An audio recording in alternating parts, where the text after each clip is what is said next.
예레미야 36장 20절부터 32절까지의 말씀을 저와 성도님들이 한 절씩 교독하고 마지막 32절을 함께 읽도록 하겠습니다.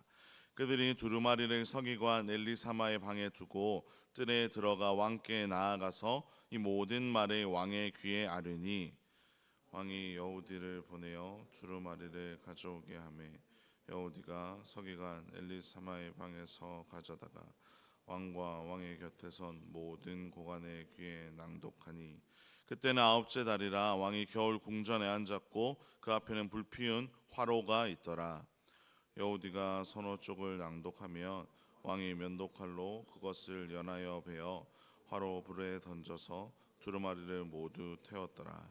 왕과 그의 신하들이 모든 말을 듣고도 두려워하거나 자기들의 옷을 찢지 아니하였고, 엘라단과 들라야와 그마랴가 왕께 두루마리를 불사르지 말도록 아뢰어도 왕이 듣지 아니하였으며, 왕이 왕의 아들 여라무엘과 아스리엘의 아들 스라야와 압디엘의 아들 셀레미야에게 명령하여 서기관 바룩과 선지자 예레미야를 잡으라 하였으나 여호와께서 그들을 숨기셨더라.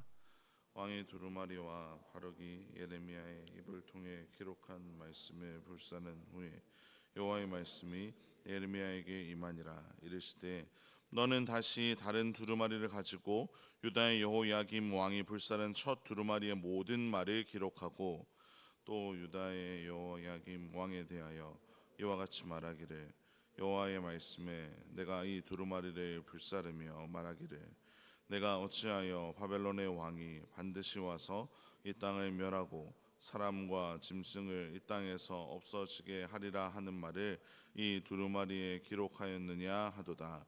그러므로 여호와께서 유다의 왕 여호야김에 대하여 이와 같이 말씀하시니라. 그에게 다윗의 왕위에 앉을 자가 없게 될 것이요, 그의 시체는 버림을 당하여 낮에는 더위 밤에는 추위를 당하리라.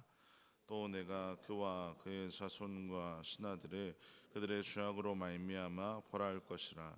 내가 일찍이 그들과 예루살렘 주민과 유다 사람에게 그 모든 재난을 내리리라 선포하였으나 그들이 듣지 아니하였느니라. 함께 읽겠습니다. 이에 예레미야가 다른 두루마리를 가져다가 네리야의 아들 서기관 바룩에게 주매, 그가 유다의 여호야김 왕이 불사른 책의 모든 말을 예레미야가 전하는 대로 기록하고 그 외에도 그 같은 말을 많이 더하였더라. 아멘. 우리가 살아가고 있는 이 시대에는 하나님이 없는 것처럼 살아가는 사람들이 참 많습니다. 삶의 주인이 자기 자신이라고 믿으면서 내 삶을 내 마음대로 할 수 있다고 생각하며 살아가는 사람들이 있는 것입니다.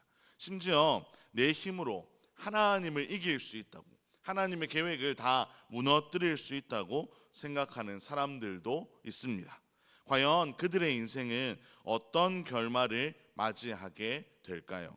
오늘 본문에도 그런 인물이 있는데 바로 여호야김이었습니다.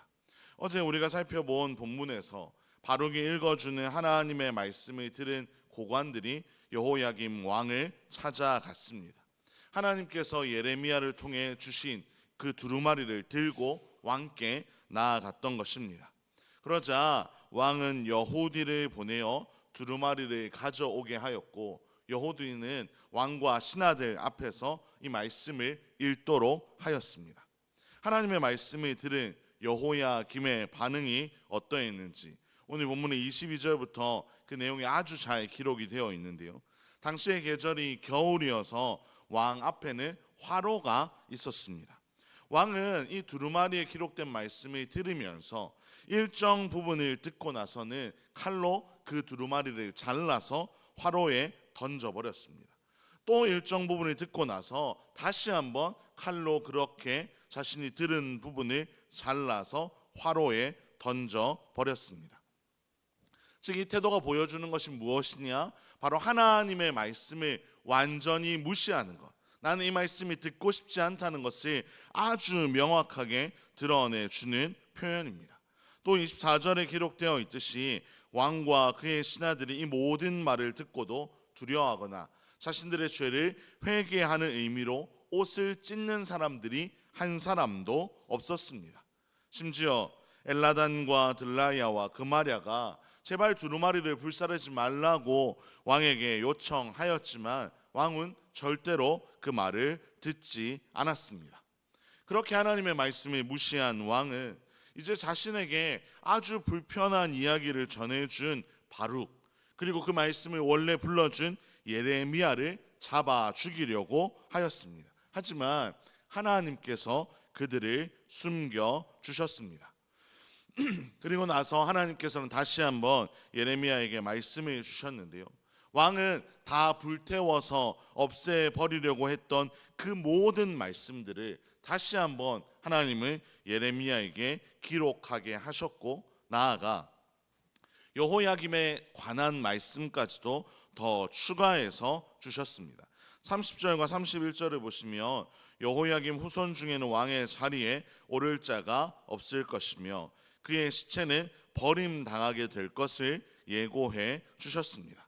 또한 그들이 그의 죄악에서 돌이키지 않고 계속 죄악된 길을 걸어감으로 말미암아 이 재앙이 예루살렘과 유다 백성에게 임하게 될 것을 하나님을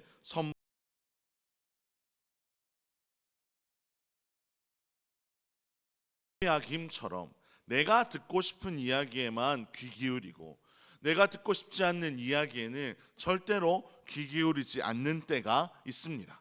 여호야김이 너무나도 그 모습을 잘 보여주었습니다. 아마도 그는 왕으로서 나라가 잘 될 것이라는 이야기를 듣고 싶었을 것입니다. 지금처럼만 하면 된다고, 지금처럼만 통치하면 나라가 승승장구할 거고 여러 가지 환란에서 벗어날 수 있을 것이라는 이야기를 그는 아마도 바랬을 것입니다.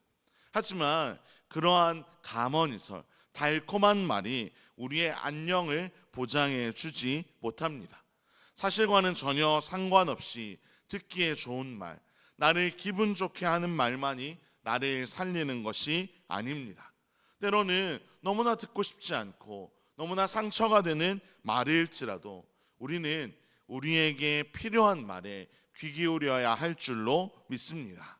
무엇보다 우리를 가장 선한 길로 인도하시는 하나님의 말씀에 우리의 귀를 기울이며 살아가야 하는 것입니다. 디모데후서 3장 16절 17절에 기록되어 있듯이 하나님의 감동으로 기록된 이 성경 말씀만이 우리를 교훈하고 책망하고 바르게 하고 의로 교육하기에 좋은 줄로 믿습니다. 그 하나님의 말씀만이 우리를 하나님의 사람으로 온전케 하고 모든 선한 일을 할 수 있도록 우리를 이끌어가게 할 줄로 믿습니다. 여호야김은 내가 내 힘으로 불태우면 이 하나님의 말씀은 다 사라져 버릴 것이라고 생각했습니다. 내 권력, 왕으로서의 이 권력이 훨씬 더 강할 것이라고 착각했던 것입니다. 하지만 모든 것을 알고 계셨고 모든 것을 지켜보신 하나님께서는 이전보다 더 강력하게 다시 한번 말씀하셨고 그 일을 이루어 가십니다. 성도 여러분, 오늘 이 말씀 앞에서 우리가 하나님을 이기며 살아갈 수 있다고 착각하며 살아가지 않기를 간절히 소망합니다. 내 마음대로 내 인생을 계획하고 내 마음대로 내 인생을 살아갈 수 있다고 착각하는 것이 아니라 언제나 하나님, 우리 인생을 가장 세밀하게 인도하시는 하나님만이 우리 인생을 가장 선하게 인도하는 것을 믿으며 날마다 그 말씀 앞에 우리의 삶을 드리며 살아갈 수 있기를 간절히 소망합니다.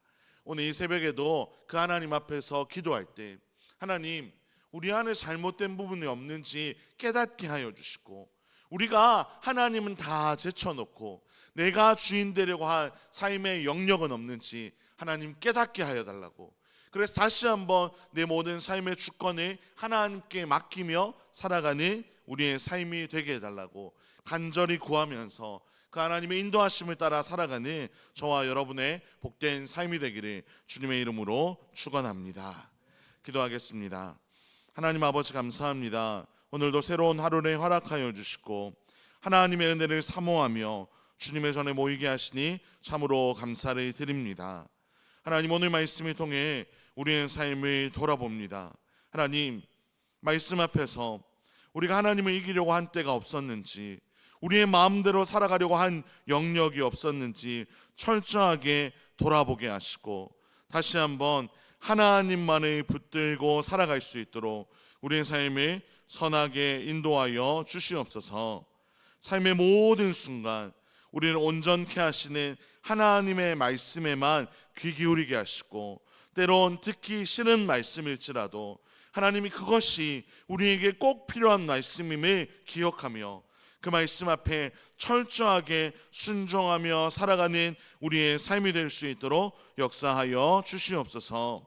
이 모든 말씀 우리 주 예수 그리스도의 이름으로 기도합니다. 아멘. 함께 교회 건축을 위한 공동